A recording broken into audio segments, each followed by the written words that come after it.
Retiens bien mon nom, Karine Molloy, accompagnante et mentor. Dans les 5 dernières années, j'ai accompagné des centaines de femmes en transition personnelle ou professionnelle. Ce qui me démarque du lot, ma capacité à me foutre royalement de l'opinion des autres, à foncer chercher ce que je désire en étant moi, sans excuse.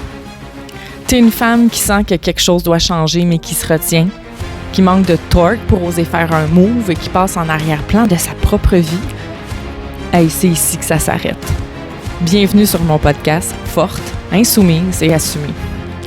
J'ai envie que tu incarnes cette femme qui ose dire ce qu'elle pense, révéler qui elle est, réclamer ce qu'elle veut et avancer sans s'excuser. Dans ce podcast, tu trouveras un espace sécuritaire pour comprendre et aborder tes peurs, tes doutes, tes blocages.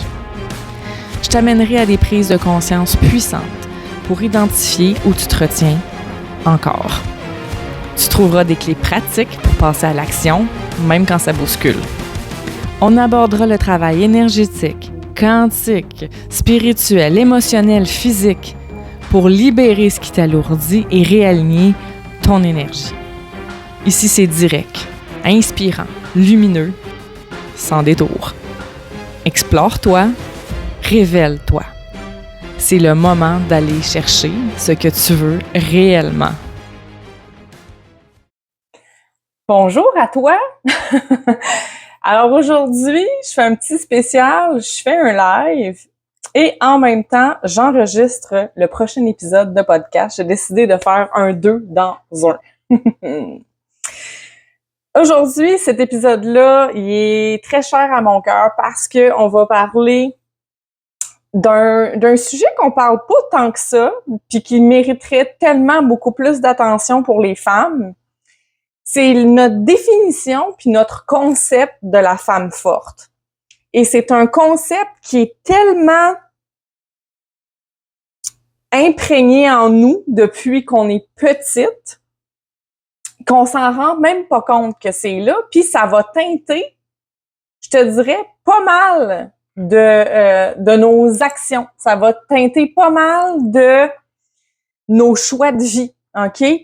Le fait de ce concept-là de la femme forte. Vous avez été super généreuse en stories. Je vous ai posé la question, c'est quoi pour toi une femme forte? Puis j'ai eu plusieurs femmes qui sont venues m'écrire en privé pour me parler de c'est quoi pour elles leur vision d'une femme forte. Je vais vous en parler un petit peu plus tard de ce que j'ai eu comme réponse. Je vais commencer par une petite historique, OK, parce que c'est important de se replacer dans le contexte. Au début du siècle, du 19e siècle, ça a été beaucoup les femmes qui se sont soulevées, OK, pour le droit de vote. Des femmes qui ont dû se battre, OK, pour leurs droits. Et là, on avait ce réveil de la femme qui était là pour dire « Hey, moi, là, je suis équivalente à l'homme. Moi, là, j'ai autant de droits que l'homme. Et moi, j'assume qui je suis dans mon entièreté d'être humain. OK? Par la suite, il y a eu les années 50-60 où est-ce que il y a eu une espèce de vouloir remettre les femmes, tu sais, à l'après-guerre, là, les femmes ont été là, ils ont subvenu aux besoins de leur famille, les femmes sont allées travailler dans des usines pendant la guerre, OK? Les femmes étaient autonomes, les femmes géraient toutes seules. Et là, finalement, on avait comme putain besoin des femmes. Finalement, les hommes sont de retour. Fait, femme, retourne dans ton petit foyer, OK? Puis serre les pantoufles à ton mari quand il va arriver. OK? Fait que c'était ça, là. OK? Fait qu'on a dit aux femmes, retourne dans ce cadre-là. OK? Ça, c'est une chose. Après ça, Tranquillement, les années 70 sont arrivées, puis là, l'émancipation de la femme, la sexualité de la femme, il y a plein de choses qui ont été ouvertes par bien des femmes. Il y a une montée du féminisme, justement, pour sortir des femmes traditionnelles, hein, les tradwives, là, il y en a maintenant, là, mais partez-moi pas là-dessus. Il y en a maintenant, sauf qu'avant, elles existaient pour de vrai, là, ces tradwives-là, là. Hey, ceux qui sont là, les spectateurs, en commentaire, pouvez-vous juste me dire si vous m'entendez bien, qu'il n'y a pas de retour de son? Je veux juste m'assurer, parce que j'ai comme 2 micros en même temps, je veux juste m'assurer que le son il est correct. Donc, si vous pouvez me dire en commentaire, Karine, on t'entend bien, ça serait super apprécié. Donc, on a tenté de sortir finalement de cette espèce de marasme-là des années 50-60. Bon, années 70, l'émancipation de la femme jusqu'aux années 90, il y a une montée du féminisme pour justement sortir des années 50-60 puis du rôle traditionnel de la femme. Donc là, les femmes sont montées puis c'est comme, OK, nous, on veut être dans toutes les sphères de la société, dans tous les paliers de gouvernement, dans toutes les instances. On a le droit, on va gérer la famille en même temps, on va gérer les finances, tu sais, il y a eu tout ça, OK? Fait que là, nous, là, on est là, dans l'an 2000, là, on est rendu en 2025. On est où, nous, par rapport à ça? Parce que moi, j'ai 42 ans, je suis une femme des années 80. Ah, merci Sabrina, c'est gentil, je suis contente de savoir que le son est bon. Donc là, nous, moi, je suis des années 80, il y en a qui sont plus jeunes que moi. Mais, tu sais, honnêtement, là, moi, à mon époque, là, à l'école, là, c'était pas genre, parle-moi de tes émotions, voici les émotions, la roue des émotions, dis-moi comment tu te sens, mon enfant. Il y avait pas de ça, là. C'était comment, va comme je te pousse, là, puis organise-toi. Puis si ça fait pas, ben ferme ta gueule. Puis c'est ça, on veut pas t'entendre. Puis sois belle, marche droite, souris, tais-toi, là. C'était pas mal ça, là, OK? Là, oui, je le sais, il y a les hommes, les garçons aussi, mais là, aujourd'hui, là, je parle de la femme, OK? Là, on laisse les hommes de côté pour aujourd'hui, je parle de la femme. Fait que là, notre conception de la femme forte, là, elle est là. C'est-à-dire, c'est une femme qui marche droite, une femme qui va se fermer la gueule, qui va se fermer la gueule même quand ça va pas, là, tu sais, qui va faire comme, c'est pas grave, m'a ravalé, hein, je vais me contenir. C'est une femme qui jongle avec tout en même temps, OK? La famille, les finances, la carrière, le petit papoute à la garderie, c'est tout, là, OK? Fait que notre vision de la femme forte, le paradigme de la femme forte actuelle est encore beaucoup comme ça. Puis je t'en parle parce que c'est ce que je vois beaucoup dans mes rencontres en accompagnement. Les femmes sont encore beaucoup teintées de ça. C'est-à-dire que si ça fait pas mon affaire, c'est pas grave. Je le dirai pas trop. Tu sais, je vais ravaler ça. M'en faire comme si de rien n'était. Faut pas trop que je fasse de vagues. Puis une femme forte, tu sais, c'est une femme qui prend sur elle. Tu sais, c'est pas une femme qui va oser pleurer ou qui va pleurer devant les gens parce que ça, c'est un signe de faiblesse. C'est un signe de faiblesse de pleurer. C'est encore vu comme ça. Combien de femmes que j'ai dans mon bureau qui se mettent à pleurer puis qui s'excusent de pleurer, puis je suis comme, excuse-toi pas de pleurer. Si tu pleures, pour moi, c'est un courage immense dans une société comme on est aujourd'hui de pleurer, de s'autoriser à pleurer, de s'autoriser à avoir un breakdown, de s'autoriser à dire qu'est-ce qui va pas. C'est pas, honnêtement, là, c'est la plus grande preuve actuellement de force, d'insoumission. OK? Tu sais, forte, insoumise, assumée, c'est mon slogan. Puis quand je dis femme forte, là, je veux que vous compreniez que c'est pas la femme qui ferme sa gueule, qui ravale tout, puis qui marche, puis même si elle a un sac à dos immense de pierres lourdes, de problèmes, qu'elle continue d'avancer, puis qu'elle a les genoux en sang dans la gravelle, dans la garnotte, puis elle continue d'avancer malgré tout. Non!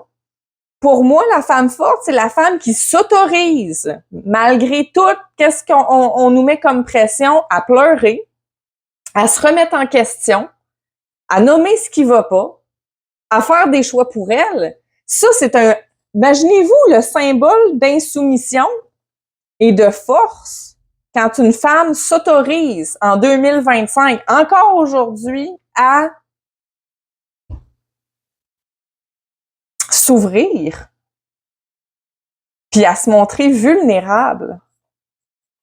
Pour moi, c'est un signe. C'est un signe incroyable de force et de courage. Je sais pas pour celles qui écoutent le live en ce moment, puis pour les personnes qui vont l'écouter en rediffusion, puis pour les auditrices du podcast, vous pouvez me l'écrire en commentaire, puis sur Spotify aussi, sur vos plateformes où vous écoutez vos podcasts, vous pouvez aller écrire des commentaires. Écrivez-moi, est-ce que ça vous parle, ça? Le sentez-vous encore, cette espèce de pression-là de, tu sais, au travail, à la maison, devant votre chum, devant votre blonde, devant votre famille, qu'il faut être forte, puis faut montrer qu'on est capable de tout gérer, puis tu sais, les émotions, oui, rire, ça va, être dans la joie, ça va, là, mais s'autoriser à montrer qu'on va pas, là, c'est un autre game, là. Puis c'est ce que je voulais amener comme point aujourd'hui, c'est réalisez-vous la force que ça prend et le courage que ça prend actuellement pour oser aller chercher de l'accompagnement, pour oser s'avouer aussi qu'il y a des choses qui vont pas. Ça prend une force incroyable pour que tu sois capable de prendre du recul puis de dire aïe aïe, ça là, ça marche pas dans ma vie actuellement. Ça là, je pense que je suis en train de passer à côté de la traque. Ça prend du courage, ça prend du guts pour arriver à s'avouer ça.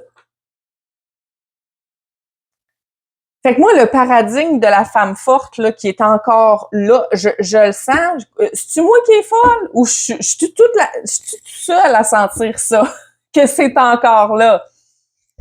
Donnez-moi vos réponses. Est-ce que j'hallucine? Vous pouvez me dire, Karine, t'hallucines? Maintenant, c'est un monde d'émotions, puis tout le monde est à l'aise avec ses émotions, puis tout le monde est capable d'aller chercher de l'aide. Frankly, for what I see, pour qu'est-ce que je vois assis sur mon fauteuil juste là, c'est encore difficile. Puis mes clientes, je tiens à le saluer, quel courage et quelle force vous avez de vous autoriser à prendre du temps pour vous, de faire des transitions dans votre vie, que ce soit des petites transitions, des grandes transitions. Tu sais, j'avais une femme assise sur mon fauteuil là, il y a 2 semaines, OK? Puis elle me dit, Karine, elle dit, je ne pleure jamais. Et je dis là, jamais, je veux dire, même avec ton conjoint, mettons, tu t'autorises-tu à pleurer et tout ça? Non. Non! Il n'y a pas de jugement, là. Mais je suis tellement contente qu'elle est venue me voir parce que là, elle pleurait sur ma chaise puis c'était des années qu'elle avait pas pleuré, tu sais. Puis les émotions, c'est pas juste pleurer non plus, là. Comme je te dis, c'est aussi t'avouer qu'il y a des espaces dans ta vie qui te conviennent plus.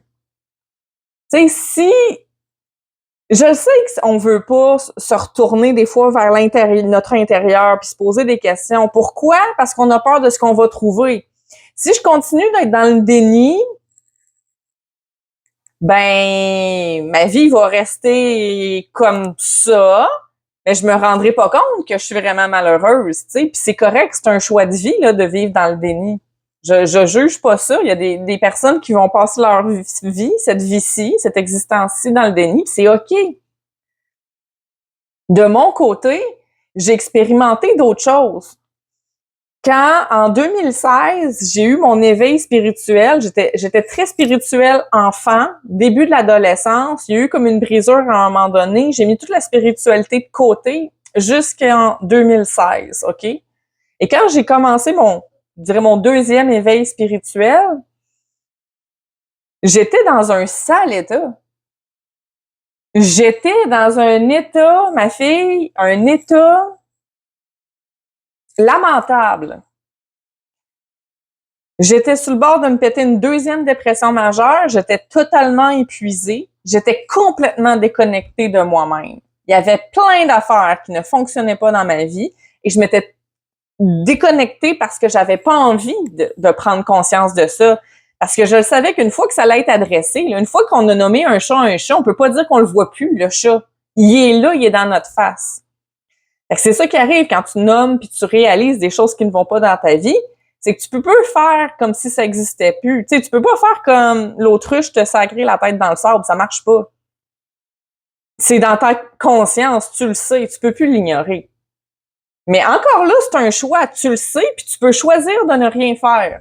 J'aurais pu choisir de ne rien faire. J'aurais pu choisir de rester dans cet état-là, reprendre plus de pilules, puis faire plus de thérapie, puis mais à un moment donné, je me suis rendu compte que je m'étais complètement déconnectée de moi-même.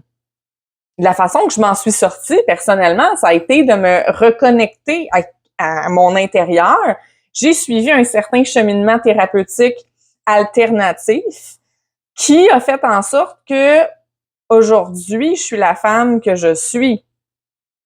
Mais il a fallu que je me ramasse, je vous dis, là, c'était les... Imaginez-vous, là, OK, c'est comme si j'avais les deux genoux sur l'asphalte, OK, à nu, là, puis que je rampais sur l'asphalte, puis j'étais toute en train de me dérincher la peau, là. J'étais au sang, j'avais de la garnotte dans mes plaies, j'étais dans un sale état. OK? Ça, l'image que t'as, là, ben, c'est ça. Imagine psychologiquement, c'est où est-ce que je t'ai rendu, puis émotionnellement. Quand j'ai eu le courage de m'avouer que ça marchait plus pantoute, puis que je devais reconnecter avec qui j'étais et me reconstruire, parce que je me suis carrément reconstruite, ça a été le plus beau cadeau que je me suis fait. Est-ce que ça a été facile? Hell no. Est-ce que j'ai pleuré? Hell yeah. Est-ce que je me suis posé 12 millions de questions? Si, of course. Oh oui, clairement. Clairement, je me suis posé des milliers de questions. Mais où est-ce que j'en suis rendue aujourd'hui? Je suis heureuse. Je comprends que je manifeste ma propre réalité. J'ai manifesté ma maison de rêve. J'ai manifesté mon mari de rêve. J'ai des enfants extraordinaires. J'ai mon rôle d'accompagnante qui me comble de façon incroyable. J'ai des clientes les meilleures au monde.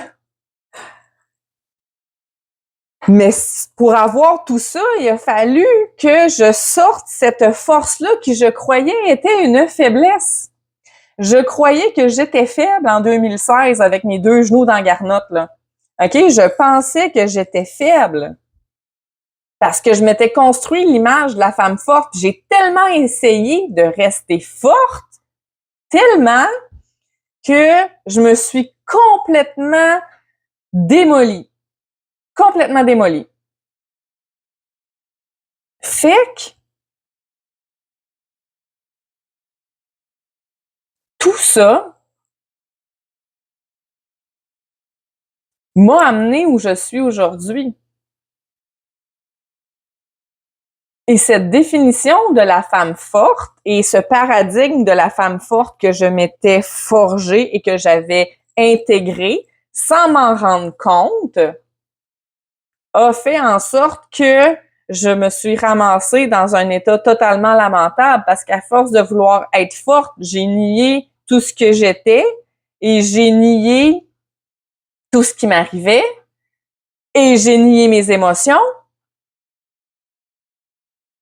Tu sais, les émotions, là, c'est une boussole. Les émotions sont là pour te dire qu'il y a quelque chose qui change à l'intérieur de toi. Il y a eu un changement dans ton état. Si t'es triste parce qu'il y a quelque chose qui va pas, si t'es joyeuse parce que ça va bien, des fois, là, on complique ça, là, les émotions, là. OK? C'est une boussole. Ça sert à t'orienter. C'est des informations. OK? Que ta conscience reçoit. Mais j'ai tellement voulu nier ce que je ressentais parce que ça faisait mal, puis c'était intense, que je me suis rendue malade. Fait que je te pose la question, est-ce que ça t'est déjà arrivé de te rendre dans cet état-là, de te rendre malade? Est-ce qu'en ce moment, tu es dans cet état-là? Est-ce que tu es tellement fatigué? Est-ce que tu es tellement épuisé? Est-ce que tu écoutes ça et tu fais comme calvaire, on dirait qu'elle est dans ma tête? Puis ça, là, tu peux me l'écrire. J'adore recevoir de vos messages. Je prends le temps de répondre à tout le monde. Tu peux m'écrire, Karine, hey, cet épisode de podcast-là, ça m'a brassé. Ça m'a brassé parce que c'est pas mal ça qui se passe en ce moment. Puis je vais pas te donner plein de conseils puis te dire quoi faire. Pas du tout. Pas du tout, pas du tout. Moi, tout ce que ça fait, c'est que ça me dit que je suis sur la bonne track. Ça me dit que ce que je porte comme message porte, justement, vous rejoint. OK? Fait que hésite pas à vouloir, tu sais, si tu veux me partager tes impressions, puis si tu me dis, Karine, moi, c'est de la bullshit, ce que tu dis, je le sens pas pantoute, ça, cette affaire-là, blablabla, ça se peut. On n'a peut-être pas été élevés de la même façon, on n'a peut-être pas vécu les mêmes choses. Mais moi, ce que je perçois, puis que je perçois chez plusieurs femmes, c'est ça. Puis c'est drôle parce que beaucoup de commentaires que j'ai reçus qui me donnaient un peu le même portrait de leur vision de la femme forte, c'est-à-dire une femme qui gère ses émotions, manage tout en même temps, tu sais, qui marche droit, qui se plaint pas, blablabla. Toutes ces femmes-là qui m'ont écrit, je te dirais que 90% de ces femmes-là, c'était pas mes clientes. Puis les autres qui m'ont écrit, tu sais, une femme forte, c'est une femme qui est capable de pleurer, c'est une femme qui est capable de s'ouvrir, c'est une femme qui est capable de reconnaître ses besoins, c'est une femme qui est capable de nommer ses besoins, c'est une femme qui... Tous ceux qui m'ont écrit ça, c'est des anciennes clientes. Fait que là, j'étais comme, oh my God, c'est tellement parlant. C'est tellement parlant d'un, ça me dit, oh yes, mes clientes, ils ont compris l'affaire, puis ils ont évolué d'une manière incroyable. C'est toujours un bonheur de vous accompagner puis de voir votre évolution, là. J'ai des clientes là, que je continue de leur écrire parce que je les vois sur les réseaux sociaux que je fais comme « Ah, ça, je sais qu'avant, tu n'étais pas en mesure de faire ça parce que j'ai plusieurs clientes qui ont une entreprise, donc des clientes qui avaient de la difficulté à se mettre de l'avant sur les réseaux sociaux, qui avaient de la misère à faire une vidéo, qui avaient de la misère à juste se créer un groupe Facebook pour communiquer avec ses clientes. Tu sais, j'ai plusieurs personnes en tête, OK? Vous allez vous reconnaître, j'en suis sûre. Et là, maintenant, je les vois, sont dans leur voiture, font des stories, ils se créent des groupes Facebook, font des lives, ils animent des soirées des soirées avec des soins vibratoires avec leurs conjoints. Tu sais, je veux dire, j'en ai là de même là que je vois, je suis comme oh yes, tu sais, notre travail ensemble a porté fruit. C'est pas moi qui ai fait le travail, c'est elles qui ont fait le travail. Moi, je les ai accompagnées, mais je vois les résultats, puis je suis comme yeah. Fait que quand j'ai vu tous les commentaires sur leur description de la femme forte, qui était une description alignée avec ce que je vous ai apporté aujourd'hui, puis que j'ai vu les autres qui étaient pas encore mes clientes, puis qui écrivaient comme ah ben une femme forte c'est ça, qui est un peu l'ancien paradigme pour moi. Je voyais la différence. Fait que c'est toujours un bonheur je m'adresse à mes futures nouvelles clientes en premier. Hésite pas à aller chercher de l'accompagnement. Que ce soit avec moi ou avec quelqu'un d'autre, peu importe, mais hésite pas à aller chercher quelqu'un avec qui ça vibe. Quelqu'un que tu fais comme elle, là, quand je la vois, si ça me parle, ça vient me chercher, elle sait vraiment ce que je vis, elle le comprend, puis elle va pouvoir m'amener où est-ce que je veux aller. Il faut que ce soit ça quand tu choisis ta personne pour t'accompagner. Tu sais, puis ça dépend, on n'a pas tous le même background. Tu sais, moi, c'est sûr que j'ai un diplôme en éducation spécialisée, fait que la relation d'aide fait partie de mon métier déjà à la base. Mais ma formation en Reiki m'amène au côté plus énergétique. Les soins, la communication quantique m'amène plus dans l'espace quantique. Donc, tu sais, j'ai plusieurs, je te dirais, cordes à mon arc qui font que j'ai une belle approche holistique, OK? Plus ma passion pour l'approche corps-esprit, hein, le lien entre le corps et l'esprit. Mais tu vas avoir d'autres accompagnantes qui vont être dans d'autres choses. L'important, c'est que tu trouves la personne avec qui ça vibe, avec qui ça clique. Tu fais comme elle est capable de m'accompagner puis de m'aider. C'est important. Pour changer ce paradigme-là de la femme forte qui est la femme armure, j'ai envie de dire. Moi, j'ai envie qu'on brasse ça. On peut-tu les filles, les femmes, girls? On peut-tu brasser ça, là, ce paradigme-là de la femme forte, faire comme, hey, shit. Non, une femme forte, maintenant, pour moi, c'est une femme qui est capable de s'ouvrir.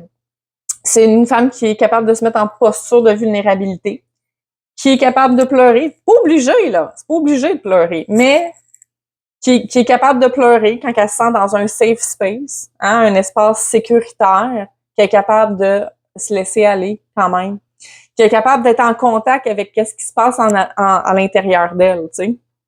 Ça, je trouvais ça important de te l'amener aujourd'hui parce que, tu sais, dans mon discours forte, insoumise, assumée, je voulais pas qu'il y ait la notion de femme forte de l'ancien paradigme, OK? C'est important. Puis je sais qu'il y en a qui vont le lire, ça, ils vont voir femme forte, puis ils vont penser ancien paradigme, OK?